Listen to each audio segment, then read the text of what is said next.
नमस्कार, मैं हूं जयश्री नागदा और आप देख रहे हैं सीबीसी न्यूज राजस्थान।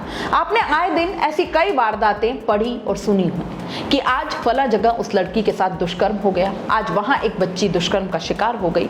आप सुनते हैं, गुस्सा आता है, घृणा भी होती है दरिंदों से, गुस्सा आता है, अफसोस होता है और फिर बस अपने अपने काम में लग जाते हैं। ज्यादा हुआ तो धरना प्रदर्शन या कैंडल मार्च निकाल आते हैं।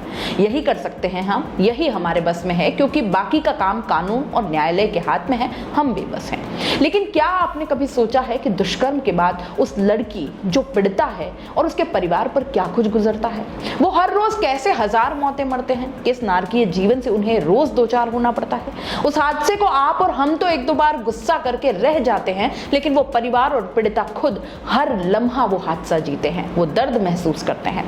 दैनिक भास्कर की एक रिपोर्ट जिसे पढ़कर मैं अपने आप को रोक नहीं पाई, आप सबके सामने जाहिर करने से, आपको ये बताने में कि कैसे वो हैवानियत रात दिन पीछा करती है। आपको भी सुनना चाहिए। यहाँ मैं पीड़िता की पहचान उजागर नहीं कर रही, लेकिन उसकी पीड़ा जरूर आप तक पहुंचा रही हूँ। तस्वीर में नजर आ रही युवती सामूहिक दुष्कर्म की पीड़िता है। पैर बंधे हुए हैं क्योंकि 3 साल बाद भी दिलो दिमाग पर उस खौफनाक हादसे का डर है। 20 पैनिक अटैक आ चुके हैं। बेसुध होकर बड़बड़ाती है, वो राक्षस हैं और गुंडे हैं। उनके हाथ पैर काट दो। सोमवार को इस सामूहिक दुष्कर्म केस में कोर्ट ने एक आरोपी को 20 साल की सजा सुनाई। एक आरोपी नाबालिग है जिसकी सुनवाई जुवेनाइल कोर्ट में चल रही है।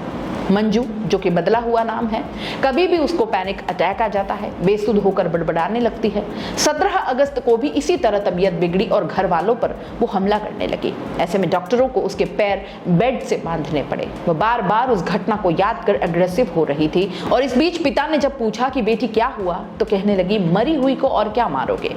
ये सारे राक्षस हैं, ये गुंडे हैं, इनके हाथ पैर काट दो, इन्हें सजा मिलेगी तो मुझे शांति मिलेगी। इनके पैर अलग कर दो और हाथ भी। इतना कहते ही युवती दोबारा बेसुध हो गई। पिता ने कहा कि मेरी बेटी के साथ 2020 में गैंग रेप हुआ। उस दिन वो अपने अंकल के घर जा रही थी। ये 3 दरिंदे उसे रास्ते में किडनैप करके ले गए, फिर किसी के कमरे पर ले जाकर 3 जनों ने रेप किया। मेरी बेटी ने विरोध जताया तो एक दरिंदे ने उसका सर पकड़कर फर्श पर दे मारा। घटना के बाद आरोपी घटनास्थल के पास ही एक क्लिनिक के बाहर बेटी को पटक कर चले गए थे। जब उसे होश आया तो वहां मौजूद लोगों को परिवार के बारे में बताया। उसे हॉस्पिटल में एडमिट किया तो पता चला कि उसके साथ सामूहिक दुष्कर्म हुआ है। तब से मेरी बेटी बेसुध ही है। बीच बीच में कुछ दिन थोड़ा बहुत सामान्य होती है, लेकिन जैसे ही उसे सामूहिक दुष्कर्म की घटना याद आती है, वो फिर से बेसुध हो जाती है। ऐसा चलते हुए 3 साल 3 महीने हो चुके हैं। मजबूरी में हमें घर में भी बेटी के पैर और हाथ बांधने पड़ जाते हैं। मंजू के पिता बताते हैं कि उस घटना ने उसे अंदर तक झंझोड़ दिया है, तोड़ दिया है। कई बार तो हालात ये हो जाते हैं कि वह मुझ पर भी हमला कर देती है, चिल्लाती है, बचाओ बचाओ। एक दिन भी ऐसा नहीं रहा होगा कि वह नींद में न बड़बड़ाती हो। नींद में भी कहती है कि ये दरिंदे हैं। कुछ दिन के लिए वो सामान्य हो जाती है, लेकिन जैसे ही उसे उस हादसे से जुड़ी कोई भी बात याद आती है, पैनिक अटैक फिर शुरू हो जाते हैं। जब सामान्य होती है तो उसे खाना खिलाते हैं। कई बार तो बेटी को भूखा तक रखना पड़ जाता है। बेटी के साथ हुए हादसे ने पूरे परिवार को तोड़ कर रख दिया। करीब 2.5 लाख रुपए का कर्जा हो गया। दुकान और मकान का करीब 3 महीने का किराया बाकी है। अब काम धंधा नहीं के बराबर रह गया है। बीच बीच में बेटी को लेकर चले जाते हैं। कई दिन दुकान बंद रखनी पड़ती है। अब हमारी कोई सुनने वाला नहीं। पिता ने यह भी बताया कि जब 2020 में यह घटना हुई तब बेटी 10वीं क्लास में पढ़ रही थी। सोचा था कि बोर्ड का रिजल्ट आने के बाद अच्छी स्कूल में पढ़ाएंगे। मेरे 3 बेटे बेटी हैं। हालांकि वे अभी स्कूल जाते हैं, लेकिन मंजू की पढ़ाई छूट गई, जबकि वह पढ़ाई में इतनी होशियार थी कि हर क्लास में उसके 80 से 85% नंबर आते थे। वह कहती भी थी कि पापा पढ़ाई कर बड़ा बनना है। उसका सपना था कि डॉक्टर या इंजीनियर बनेगी।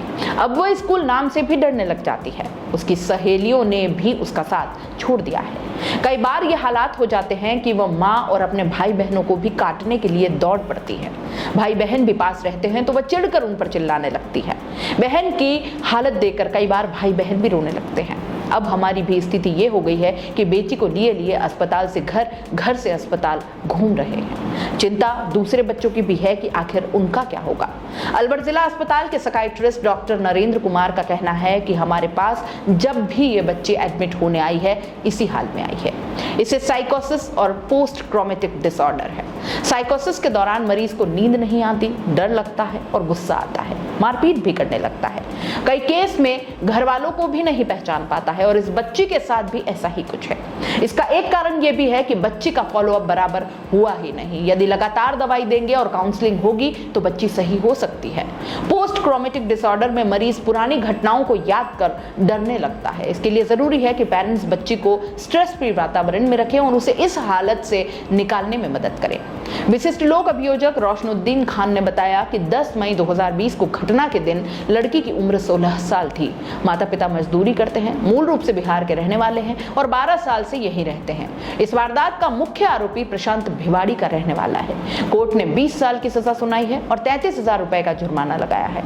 एक आरोपी प्रीतम को कोर्ट ने बरी कर दिया है और तीसरा बाल अपचारी है, जिसका मामला बाल न्यायालय में आज भी चल रहा है।